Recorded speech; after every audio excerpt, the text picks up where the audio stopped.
کا شرط ہے۔ اگر آپ انسان کے وجود پہ نظر ڈالیں گے تو تعلیم ہی وہ ہے جو انسان کو مسجد ملائکہ بناتی ہے۔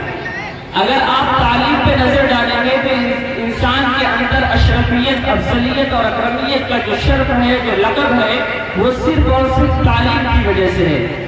آدم علیہ السلام کو جو علم دیا گیا تھا، جو فضیلت دی گئی تھی، وہ صرف اور صرف تعلیم کی بنا پہ تھی، کوئی اور وجہ نہیں تھی۔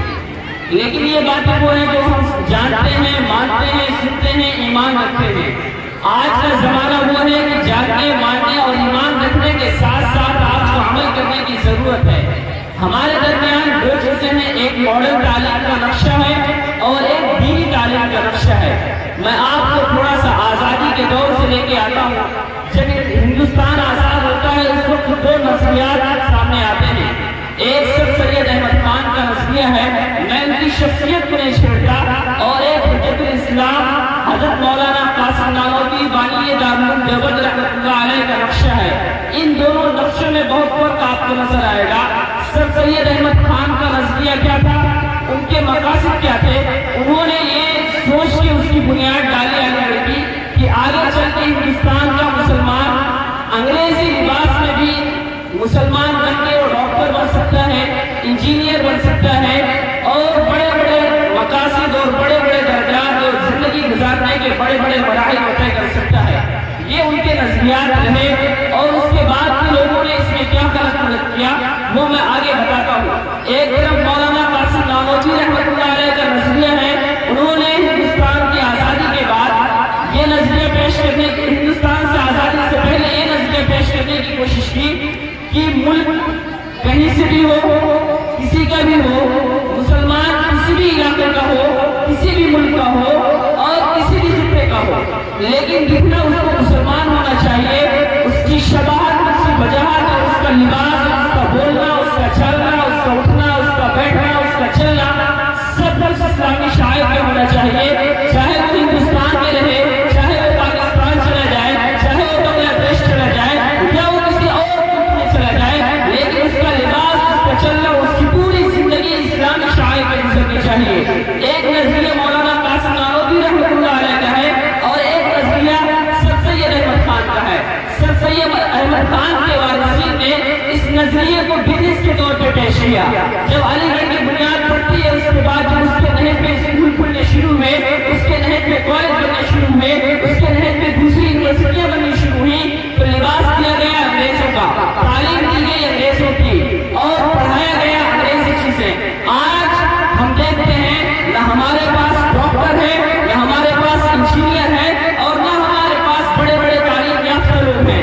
ہمارے پاس کیا ہے؟ انگریزوں کا لباس ہے، ہمارے پاس انگریزی تعلیم ہے، ہمارے پاس انگریزی ذہن کے لوگ موجود ہیں، انگریزی کلچر کے فالو کرنے والے موجود ہیں، لیکن ان لوگوں نے امت کے ساتھ یہ غلط کیا کہ نعرہ تو دیا اسلام کا، نعرہ دیا مسلمانوں کی ترقی کا، نعرہ دیا مسلمانوں کو بلندی دینے کا، لیکن انہوں نے لباس دے دیا انگریزوں کا، تعلیم دے دی انگریزوں کی، اور ذہنی طور پہ ہمیں غلام بنا دیا انگریزوں کا۔ آج جب مارکیٹ میں آپ جائیں گے، آپ کو ہاسپٹلس میں آپ کے مسلم ڈاکٹرز ملنا مشکل ہے، آپ جائیں گے انجینئر کی لائن میں، آپ کو مسلمان ملنا مشکل ہے، آپ جائیں گے کسی بھی سرکاری شعبے میں، خاص خان اور کم ہی آپ کو مسلمان نظر آئے گا۔ لیکن نعرہ دیا گیا کہ ماڈرن تعلیم ہے، اس کو پڑھنے کے بعد ہمارا بچہ انجینئر بنے گا، اس کو پڑھنے کے بعد ہمارا بچہ ڈاکٹر بنے گا۔ دوسری طرف حجت الاسلام کا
مکمل سے مل جائے گا۔